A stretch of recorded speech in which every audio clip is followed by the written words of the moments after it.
What's going on, everybody? It's your boy C-Zar, and we are talking about stellar lumens today, XLM. Hit that like button, you guys. Subscribe if you want to see more content like this, and let's get into it, okay? It is the first day of August. Here we are with about 2 days, 8 hours left in the week. I think it's like more like 7.5 hours left, right? 7.5 hours left in the day here. 40 cents is the price. We've seen a big wick down to 38.2 cents. We've come back up a little bit. 39.8 cents now. I wouldn't be surprised if that was the low. I wouldn't be surprised if we went a little bit lower, but let's just address this for what it is, you guys. This is a fantastic pattern, right? I hope nobody's intimidated. I hope nobody's scared. If you're fearful, let me just slap a little reality in your face here, right? This is a bull flag pattern, and it's a massive, very reliable pattern, okay? More reliable in bull trends, right? Less reliable in bearish trends. Let me see if I can find an example. Like here, you moved up, you had a bull flag right there. You broke out, but it was busted, right? It got busted because you were in a downtrend. You were in a bearish trend. So much more reliable in a bullish trend, which as of now, you've broken out of this. So you've got higher highs and higher lows. So, I mean, yes, you're in a bullish trend. Absolutely. This is a very tight, very well-formed formation. There's zero doubt in my mind that you're going to do anything but break out in a glorious fashion. You're not going to do this where you break out and then roll over. You're going to break out and see a reciprocated move, a very similar move to what brought you up here, if not something larger. I really wouldn't be surprised if this next phase up was larger. Let's actually go over that real quick. We'll jump into the good stuff right away. Low to high here. And I'm not taking the actual low. I'm just taking what to me looks like the bull flag, right? I feel like if you wanted to do the low to high, you could, but I think this is the base of the bull flag. That's when things really started to get going. Does that make sense? I don't know. It's better to be conservative than overestimating anyways. With that, we put this on the low. Maybe we go a little bit lower. Let's account for that too. Again, it's good to be conservative instead of overestimating. Let's put it right there where that prior resistance was. In fact, right there, yeah. That measure move should take us up to 82 cents. So again, this is not where I think we're going to stop. This is just the next stopping point. Maybe sometime in the middle of August, later August, something like that. We consolidate again, and then we rally. Typically with these moves, these impulsive moves as they're called, you have a 1, 2, 3, 4, 5-legged pattern. Okay, and this is just what I'm talking about for the third leg where we move up higher.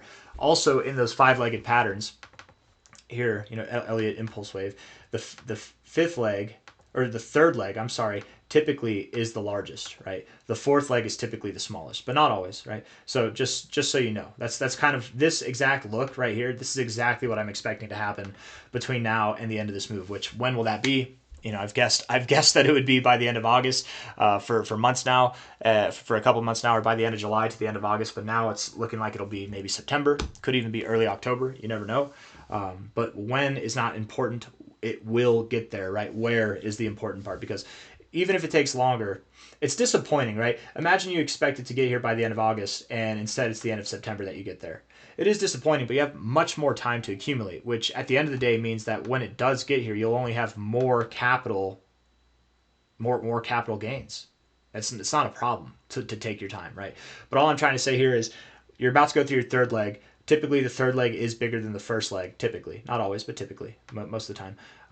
That measure move should take you to about 82 cents. I would think you go up a little bit higher. So what target area can we make sense out of that might be a little bit higher than 82 cents? And again, I'm just accounting for, I'm being conservative here. The real target technically from this low, if this is the low, would be about 85 cents. But 82, 85 cents, if we were to go lower, we're taking that into account as well. High to low here. A little bit higher would be 87 cents. When I say that the third leg is higher or stronger, I don't mean barely. I mean noticeably. So I would think more so. What makes more sense than just 87 cents, our minimum 1272 target? $1. $1 sounds right. Psychological resistance, right? Right there at $1.03. The 1414 typically allows you to wick above it and then you close below it. So I would think something around like $1.10. That's going to be the next area we go to. And I very much expect that we will be there by the end of August. That's the expectation, okay? By the end of August, we should at least be above $1. Is that where we stop? No. We're going to consolidate, right? And the way that I have it drawn, it looks like it's moving up fast, but in comparison to this move, it's actually pretty slow. If we move up, if and when we move up, let's just draw this here from this low. Come on. Ah, so close. You guys saw that, right? It's messing with me. I'm messing with myself. If we're doing this, I mean, it could be the 11th of August, the 12th of August that we're up at these areas, right? We're moving up at that pace, let alone the end of August. We'll probably consolidate again, much like we did here. That'd be my expectation. Maybe a little bit longer, maybe a little bit lesser. And then September, we should be moving up. So we'll move up like this, consolidate going into the end of August. September, we should be moving up and having that final finale moment. The fifth leg and the third leg are the ones that typically are the biggest legs. The third leg more so, but the fifth leg absolutely can be bigger. And I would very much expect that Stellar does go all the way up at least to $1.75 to $2.02, something like that. At most, something that is around 277. I don't like these fibs as much, but just because I don't like them doesn't mean that they shouldn't be regarded. The way that this fib is, it would make more sense to stop at $1.77 and $2.02 than it would be to stop at $2.77 to like $3. Typically with the 2272, you do wick above there as well. So I don't really see Stellar getting this high, but it could. I also don't really see it stopping this low, but it could. I think it's going to stop somewhere in between, which based off these fibs doesn't really make sense. But if we're looking at this from an all-time history perspective, and we take our not last cycle's high, but the high of this overall range. This, what do I mean by this overall range? I mean like this overall range that we've been consolidating in for multiple cycles now. We take the high there to the low of this overall range. You've got the 1272 right there at $2.50 right there, and that's right in between the 1886 and the 2272. High to low from the last cycle too. The golden ratio. The 1414 is right there at $2.20. Typically, you go just above the 1414. I like this 220 to 250 idea a lot. I personally think that's where we're going to go. Does that mean we have to go there just because I say that makes sense? No, we could go higher to 277. We could go lower to $1.77, $2, something like that, but higher. At least something higher than $1.70 would be my expectation. At most, we probably don't get above $3. I really don't see us getting above 250, but anything can happen. Anything can happen. And that's ultimately, just the kind of gist of the expectations that I have ahead of us here. Again, as far as movements go, whenever it comes to an impulsive wave, you'll get a 1, 2, 3, 4, 5-legged move. And if we see something like that, that could very well and likely would take us above $2. So looking at this on the short-term stuff, let's see if we have found our low, if we're at a low point or if we're going lower, right? Looking at this here, 1 hour time frame. A little bit of bullish divergence. I'm not convinced that we go higher from here. I mean, maybe a little bit higher, but I'm not convinced that this is the low just yet. I do still think that we have a little bit lower to go. Stochastics look good. RSI, kind of whatever. MACD, yeah, kind of whatever. So I think that we do go lower. 1 out of 3 looking good is not good enough in my opinion.